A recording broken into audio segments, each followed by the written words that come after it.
अछूत हिंदुओं ने सवर्ण हिंदुओं की कलश यात्रा रोक दी। यानी कि जो समाज पिछले 5,000 साल से, 2,500 साल से कहें, कितने हजार साल से कहें, जो पीड़ित था, शोषित था, जिसको नालियों के सहारे बसने को मजबूर किया गया, जिसको रोड पर चलने नहीं दिया गया, पानी नहीं पीने दिया गया, मतलब क्या कुछ नहीं हुआ, गले में हांडी और पीछे झाड़ू उस समाज के कई जगह लटका दी गई। वो समाज जो एक डंडे से एक आदमी, एक चौधरी, एक ठाकुर साहब, एक पंडित जी आकर के हाँक करके ले जाते थे जानवर और भेड़ बकरियों की तरह, उस समाज ने और उस समाज की, हाँकने वाले समाज की कलश यात्रा, यानी कि अछूत हिंदू ने सवर्ण हिंदू की कलश यात्रा रोक दी। ये है सही सवाल, और इसका जवाब यही है कि ये जो हिम्मत है, ये जो ताकत है कि अपने भगवान को अपनी कॉलोनी में रखिए, अपनी आस्था को अपने घर रखिए, आपका भगवान और आपकी आस्था हमारी कॉलोनी में या हमारे मोहल्ले में नहीं आएगी। तो ये जो कहते हैं ना कि मतलब बहुत दिन से बैठे थे, बाबा साहब डॉक्टर अम्बेडकर की यात्रा निकालने के लिए ठाकुरों ने उसी गांव में कहा कि हमारे मोहल्ले में अम्बेडकर का जो शोभा यात्रा नहीं निकलेगी। तो उन्होंने कहा कि मेरे पास परमिशन नहीं है। अब जब उनकी शोभा यात्रा निकली तो उन्होंने भी कहा कि हमारे मोहल्ले से आपकी कलश यात्रा नहीं निकलेगी क्योंकि आपके पास परमिशन नहीं है। तो ये वही है, ठीक क्रिया के प्रति प्रतिक्रिया जो कहते हैं ना, भाई आपको कोई क्यों बर्दाश्त करेगा। और बाबा साहब डॉक्टर अम्बेडकर ने जब कह दिया कि इस देश के अंदर हजारों पीर, पैगंबर, संत, महात्मा, भगवान पैदा हुए, अछूत का भला कभी किसी ने नहीं किया, अछूत हमेशा अछूत ही रहा।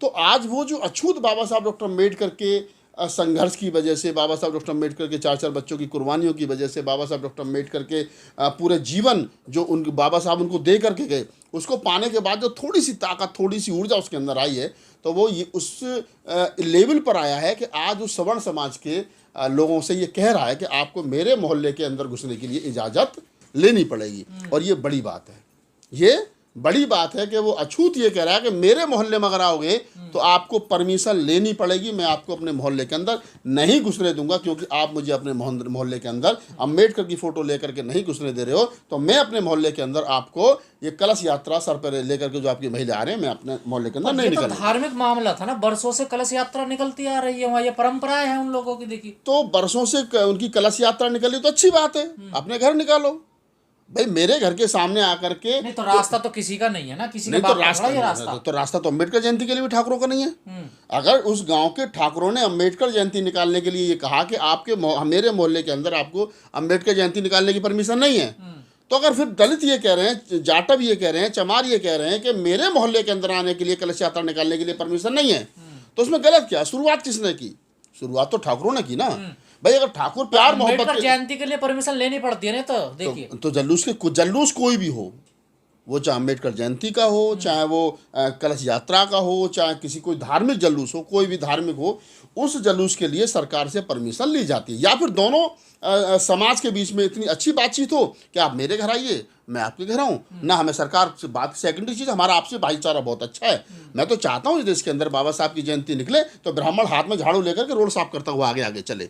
मैं तो चाहता हूँ इस देश के अंदर जब भगवान बुद्ध के, संत रविदास जी की जयंती निकले, कबीर की जयंती निकले, तो इस देश के ठाकुर जो क्षत्रिय हैं और जिनके कंधों पर देश की रक्षा करने की जिम्मेदारी है, वो लठ लेकर के आगे आगे चलें कि भगवान बुद्ध और बाबा साहब की जयंती पर कोई किसी प्रकार का कोई मतलब खतरा नहीं मंडराएगा। अरे ठाकुर का काम लड़ना है तो वो लड़े अपने से कमजोर के लिए, ब्राह्मणों को काम ज्ञान देना तो दे अपने से छोटे से ज्ञान के लिए। लेकिन दुख की बात यही है गजेंद्र जी कि इस देश का ठाकुर समाज अपने तलवार और भालों पर एक तरीके से कुंडली मार करके बैठ गया, ब्राह्मण ग्यार पे कुंडली मार करके बैठ गया, वैसे जो धंधे पर कुंडली मार के बैठ गया, दूसरा कोई करे तो उनको मंजूर नहीं है। इस पूरे मामले को तूल दिया जा रहा है, पर यहाँ तो आपसी सहमति हुई है ना। मैं वही कह रहा हूँ, मैं वही आ रहा हूँ आप ही की बात पे कि देखिए ये अच्छी बात है। गांव देहात में ये उत्तर प्रदेश का मामला है एटा का।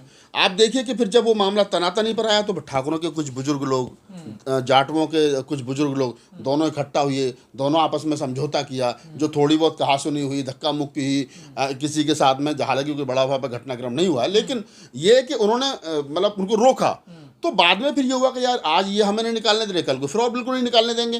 तो फिर ये सहमति बनी कि आपको अम्बेडकर जयंती निकालिए तो हम चंदा भी देंगे। जो ठाकुर 3 महीने पहले बाबा साहब की जयंती, 2 महीने पहले अप्रैल के महीने में 16 अप्रैल को बाबा साहब की जयंती नहीं निकालने दे रहे थे, कहते परमिशन लाओ, आज वही ठाकुर दलितों के सामने कह रहे हैं कि आप निकालिए, हम आपको पैसा भी देंगे, आप मूर्ति लगाइए बाबा साहब की, हम आपको पैसा भी देंगे और खड़े होकर के लगवाएंगे भी। तो ये क्या है? सामने वाले को अपनी वैल्यू बतानी पड़ती है, अपनी ताकत बतानी पड़ती है, तब सामने वाला ये समझता है कि नहीं नहीं ये आदमी भी आदमी है। नहीं, अब से पहले तो वो जानवर ही समझ और रहे इस थे। पूरे मामले में भीम आर्मी की बड़ी चर्चा हो रही है, उसमें उसका जिक्र आ रहा है क्योंकि उन्होंने जबरदस्ती वहां पर बोर्ड लगा दिया, क्योंकि गांव में तो सातों कौम रहती है उसमें। देखिए देखिए, दाग अगर ग्रेड जाटव का उन्होंने वहां पर बोर्ड लगा अगर दिया। मैं अपने दरवाजे पर राहुल नागपाल आवास लिखता हूँ तो मेरा अधिकार है। अगर जिस मेरे मेरे मेरे मोहल्ले में हमारे 50 घर अब हमारे हैं और हम उस गली का नाम जो है वो डॉक्टर अम्बेडकर मार्ग रख देते हैं तो मेरा अधिकार है, क्योंकि हम लोग रह रहे हैं वहाँ, उन्हीं के मानने वाले लोग रह रहे हैं। कल को कोई भी आदमी आज उसे पता चल जाए डॉक्टर अम्बेडकर मार्ग है तो ये ज़्यादातर ये लोग होंगे, संख्या इनकी होगी। सरकार भी जहाँ पर 90% या 60 पर कानून है ना कि जब 60% किसान 70% किसान सरकार को किसी क्या नाम काम के लिए ज़मीन सौंपने के लिए तैयार हो जाते हैं तो बाकी सरकार बाकी किसानों से ज़मीन तभी लेती है कम से कम 70% लोग सहमत हों।